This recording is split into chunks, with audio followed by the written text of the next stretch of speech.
Hello, students of class 12th. I am Suman Jambal, and today we will discuss question number 10th of miscellaneous exercise, chapter number 11, three dimensional geometry. बच्चे question number 10th हमारे पास है find the coordinates of the point where the line through the points 516 and 341 cross YZ plane. ठीक है, हमने points के coordinates find out करने हैं. Clear to all of you? तो बच्चे ये डायग्राम है, देखिए ये जो लाइन है ये हमने ए और बी मान लिया कि ये ए बी लाइन है जो इस प्लेन से, कौन सा प्लेन है, ये वाइजर प्लेन है. वाइजर प्लेन को पी पॉइंट के क्रॉस करके निकल रही है.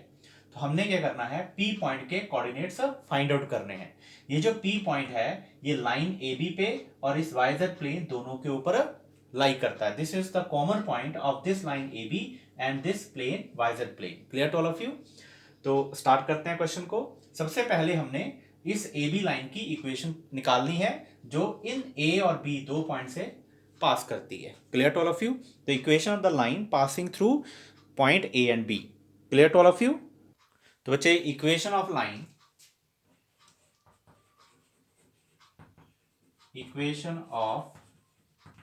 लाइन पासिंग थ्रू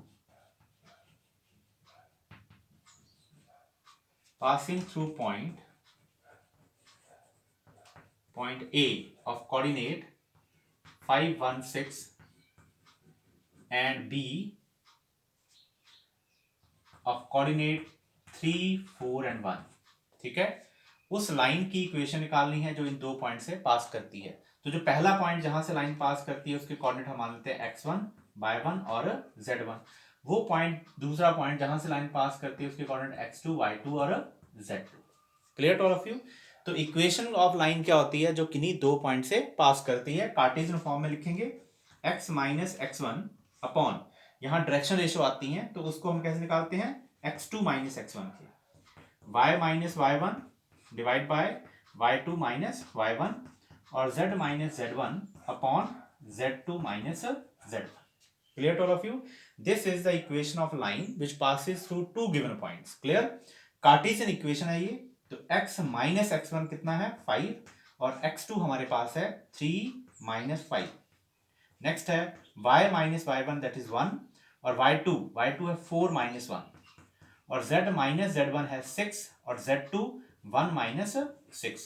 तो ये बनेगा x minus 5 upon minus 2, y minus 1 upon 3 and z minus 6 upon minus 5. This is the equation of this line A B. ये ए बी लाइन की इक्वेशन है हमारे पास. ठीक है, अब हमने कोई पी पॉइंट जो है वो लाइन ए बी के ऊपर लाई करता है. तो लिखेंगे कि point P lie on the line A B. तो हमने पी पॉइंट के कोऑर्डिनेट्स निकालने हैं. Clear to all of you? Point P lie on the line A B line पे लाई करता है. तो कोऑर्डिनेट्स ऑफ पॉइंट पी. ठीक है, तो जब भी हमने किसी लाइन के ऊपर उस कोई आर्बिट्रेरी पॉइंट के कोऑर्डिनेट निकालने हो तो उसको हम लैम्डा के इक्वल कर देते हैं. Clear to all of you? तो क्या करेंगे, इस इक्वेशन को हम लैम्डा के इक्वल कर देंगे और पी पॉइंट के कोऑर्डिनेट्स जो है वो यहां पे निकाल लेंगे. Clear to all of you? तो at point P lie on the line A B. तो coordinates of point P point के कोऑर्डिनेट्स निकालने हैं हमने. तो क्या करेंगे, x minus 5/2, y minus 1 upon 3 and z minus 6 upon minus 5 को हम लैम्डा के इक्वल कर देते हैं बच्चे यहां पे. ठीक है, नेक्स्ट स्टेप में अब हम क्या करने, इससे x, y और z की वैल्यू निकाल लेंगे. Clear to all? अब बच्चे मैं यहां से इसे मिटा रहा हूं. तो देखिए नेक्स्ट स्टेप में हमारे पास क्या आएगा, यहां से x माइनस 5 अपॉन ये माइनस 2 है, इसको जब हम लैम्डा के इक्वल करेंगे, x माइनस 5 अपॉन माइनस 2 को इक्वल टू लैम्डा किया तो यहां से x की वैल्यू आ जाती है -2 लैम्डा प्लस 5.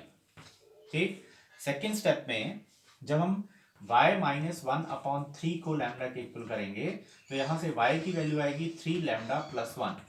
क्लियर? और नेक्स्ट स्टेप में z माइनस 6 अपॉन माइनस 5 को लैम्डा के इक्वल करेंगे तो z की वैल्यू आ जाती है -5 लैम्डा प्लस 6. तो ये हमारे पास x, y, z तीन पॉइंट्स आ जाएंगे. ठीक है, इसका मतलब p पॉइंट्स के कोऑर्डिनेट्स के आगे, कोऑर्डिनेट्स ऑफ पॉइंट p, तो पॉइंट p के कोऑर्डिनेट्स आ जाएंगे -2 lambda plus 5 3 lambda plus 1 and minus 5 lambda plus 6. These are the coordinates of point P. तो ये P पॉइंट के कोऑर्डिनेट्स हमारे पास निकल जाएंगे. क्लियर. अब हमने लैम्डा की वैल्यू निकालनी है. अब ये जो पॉइंट P है ये YZ प्लेन को क्रॉस कर रहा है. ठीक है, तो ये YZ प्लेन है. इसका मतलब YZ प्लेन होगा तो उसमें X का जो कोऑर्डिनेट होगा वो 0 होगा. Clear to all of you. क्योंकि ये P पॉइंट जो है ये लाइन के साथ साथ इस प्लेन के ऊपर भी एग्जिस्ट करता है. क्लियर. तो ये P point, this point P, ये जो है वो लाइन के साथ साथ ये इस प्लेन के ऊपर भी एग्जिस्ट करता है. ये दोनों का कॉमन पॉइंट है, लाइन का भी और इस प्लेन का भी. क्लियर. तो प्लेन कौन सा है? ये YZ प्लेन है. इसका मतलब जो पॉइंट P है वो YZ प्लेन के ऊपर भी लाई करता है. तो point P also lie on कौन से? YZ प्लेन के ऊपर प्लेन. तो इसका मतलब क्या हुआ कि x कोऑर्डिनेट जो होगा वो 0 के इक्वल हो गया. क्योंकि y और z प्लेन है ना, तो x कोऑर्डिनेट यहां पे 0. तो क्या करेंगे, या हम ये भी बोल सकते हैं कि YZ प्लेन की जो इक्वेशन है वो ये है कि x इक्वल टू 0. वहां पे x 0 रहेगा.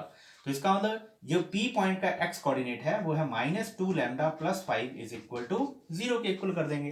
तो यहां से हमारे पास जो लैम्डा की वैल्यू आती है बच्चे, वो आती है -5 बाय -2, दैट इज 5/2. ठीक है. अब हम इस पॉइंट में और इस पॉइंट पे लैम्डा की वैल्यू -5/2 पुट करेंगे और पॉइंट P के कोऑर्डिनेट जो हैं वो हम फाइंड आउट कर लेंगे. ठीक है. तो देखिए पॉइंट P के जो कोऑर्डिनेट्स आएंगे ये तो 0 हो जाएगा. यहाँ पे 5/2 पुट करते हैं तो ये 0, यहाँ 5/2 पुट करेंगे तो ये 0 हो जाएगा. ठीक है. यहाँ पे 5/2 पुट करते हैं तो ये बनेगा 15/5 3 15/2. क्लियर. सॉल्व करके 15/2 और एलसीएम लेंगे तो ये बनेगा 17/2. नेक्स्ट स्टेप में यहां पे 5/2 पुट करते हैं तो -25/2 बनेगा और -25/2 प्लस 6 है. एलसीएम लेंगे तो -25/2 और एलसीएम लेके बनेगा यहां पे 12. तो ये बन जाएगा -13/2. This is the coordinates of the point P. तो बच्चे यही हमने निकालना था कि वो पॉइंट हमने फाइंड आउट करना था जहां पे लाइन जो है वो YZ कोऑर्डिनेट प्लेन को क्रॉस करती है. तो रिक्वायर्ड पॉइंट जो है हमारे पास पॉइंट P के वो 0, 17/2 एंड -13/2.